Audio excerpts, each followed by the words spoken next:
언젠가 네 눈물이 멈추길 언젠가 네 Bismillahirrahmanirrahim. Assalamualaikum warahmatullahi wabarakatuh. Saya Eka Febriani dengan NIM 18121016 dari kelas PIE semester 6. Di sini saya akan mempresentasikan materi saya, yaitu pemetaan kompetensi mata pelajaran Quran Hadis MTS kelas 7 semester 1. Untuk pemetaan kompetensi mata pelajaran Quran Hadis MTS kelas 7 semester 1, ada 4 poin yang akan dibahas. Yang pertama yaitu mengorganisasikan peta kompetensi untuk satu semester. Yang kedua yaitu menghasilkan konteks atau tema atau teks unit yang relevan. Yang ketiga yaitu mengembangkan perencanaan dalam beberapa konteks atau tema atau teks unit yang relevan. Yang keempat yaitu mengembangkan ide-ide pembelajaran. Baiklah, selanjutnya saya akan membahas poin yang pertama, yaitu mengorganisasikan peta kompetensi untuk satu semester. Kompetensi inti. Kompetensi inti yang pertama ialah menghargai dan menghayati ajaran agama yang dianutnya. Kompetensi dasarnya 1.1. Meyakini Al-Quran Hadis sebagai pedoman hidup. Kompetensi inti yang kedua, menghargai dan menghayati perilaku jujur, disiplin, tanggung jawab, peduli, santun, percaya diri dalam berinteraksi secara efektif dengan lingkungan sosial dan alam dalam jangkauan pergaulan dan keberadaannya.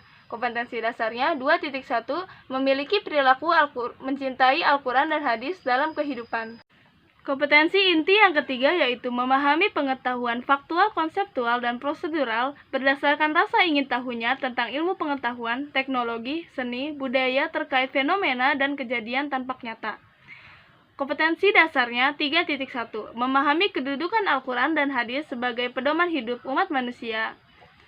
Indikator pencapaian kompetensi 3.1.1, menjelaskan pengertian dan fungsi Al-Quran. 3.1.2, menjelaskan pengertian dan fungsi hadis. 3.1.3, membedakan fungsi Al-Quran dan hadis. 3.1.4, menjelaskan cara memfungsikan Al-Quran dan hadis dalam kehidupan. 3.1.5, menjelaskan cara mencintai Al-Quran dan hadis. Kompetensi inti yang keempat yaitu mengolah, menalar, dan menyaji dalam ranah konkret dan ranah abstrak terkait dengan pengembangan dari yang dipelajarinya di sekolah secara mandiri dan mampu menggunakan metode sesuai kaidah keilmuan. Kompetensi dasarnya 4.1, mempraktikkan cara hidup yang sesuai dengan Al-Quran dan Hadis. Indikator pencapaian kompetensi 4.1.1, menjelaskan perilaku orang yang mencintai Al-Quran dan Hadis. Baiklah, saya akan membahas poin yang kedua, yaitu menghasilkan konteks, tema, teks unit yang relevan. Hasilnya yaitu bab 1, Al-Quran dan Hadis sebagai pedoman hidupku. Bab 2, aku sandarkan aktivitasku hanya kepada Allah Subhanahu wa Ta'ala. Bab 3, kuperteguh imanku dengan ibadah. Bab 4, sikap toleransiku mewujudkan kedamaian. Bab 5, istiqomahku kunci keberhasilanku. Bab 6, kunikmati keindahan Al-Quran dengan tajwid. Selanjutnya, saya akan membahas poin yang ketiga, yaitu mengembangkan perencanaan dalam beberapa konteks, tema, teks unit yang relevan.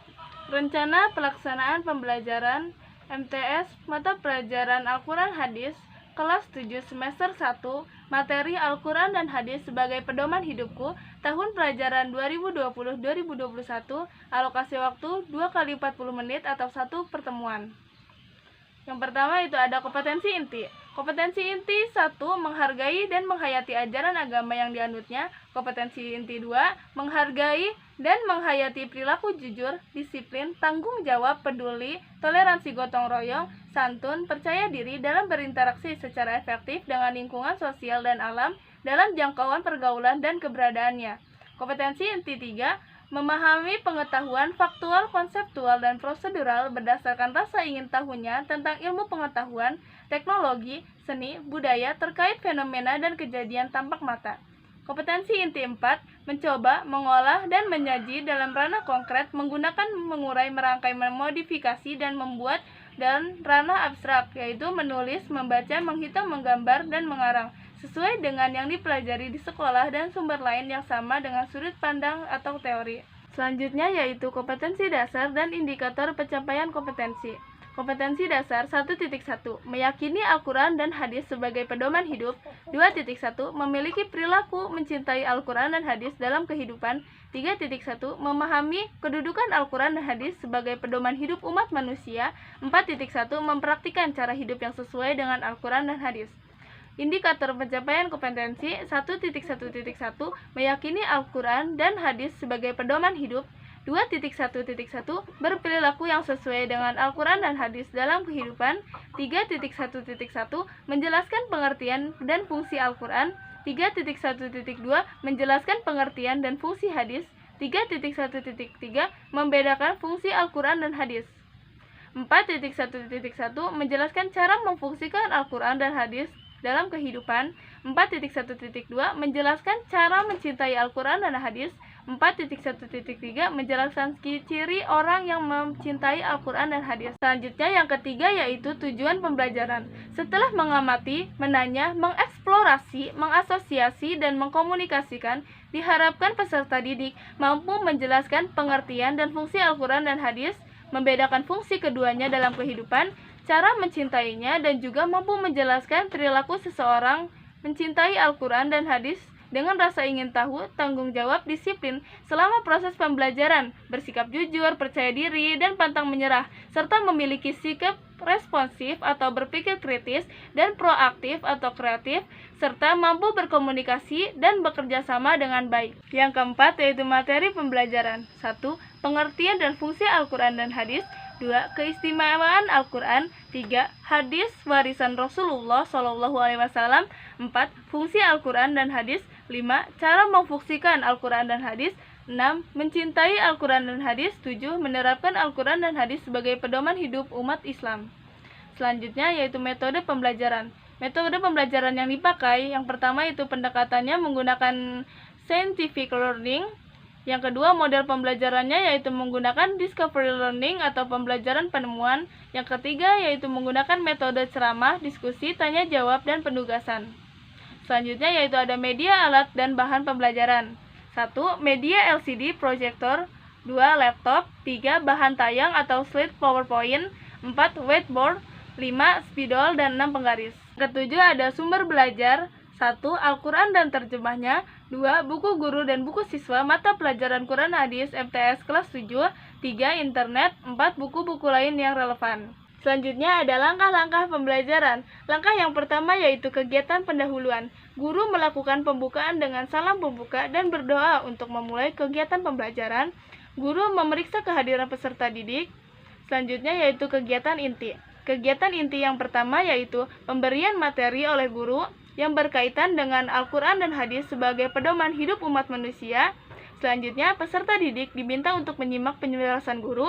Selanjutnya, guru memberikan kesempatan kepada peserta didik untuk mengidentifikasi sebanyak mungkin pertanyaan yang berkaitan dengan gambaran yang disajikan dan dijawab melalui kegiatan belajar. Selanjutnya, saling bertukar informasi tentang Al-Quran dan hadis sebagai pedoman hidup umat manusia dengan ditanggapi aktif oleh peserta didik dari kelompok lainnya, sehingga diperoleh sebuah pengetahuan baru yang dapat disajikan dengan bahan diskusi kelompok kemudian. Selanjutnya, menyampaikan hasil diskusi berupa kesimpulan berdasarkan hasil analisis secara lisan, tertulis, atau media lainnya. Selanjutnya yaitu mempresentasikan hasil diskusi kelompok secara klasikal. Selanjutnya yaitu mengemukakan pendapat atas presentasi yang dilakukan dan ditanggapi oleh kelompok yang mempresentasikannya. Selanjutnya yaitu menyimpulkan tentang poin-poin penting yang muncul dalam kegiatan pembelajaran yang baru dilakukan. Selanjutnya yaitu kegiatan penutup. Kegiatan penutup bagi murid atau bagi peserta didik yaitu membuat rangkuman atau simpulan tentang pelajaran yang telah dibahas tadi. Lalu kegiatan penutup bagi guru yaitu memberikan penghargaan kepada kelompok yang memiliki kinerja dan kerjasama yang baik. Terakhir yaitu teknik penilaian. Teknik penilaian yang digunakan yaitu teknik penilaian tes lisan. Tes lisan pemaparan materi dari pemahaman siswa. Poin yang terakhir yaitu mengembangkan ide-ide pembelajaran. 1. Membuat pelajaran kreatif. 2. Penggunaan audio dan video.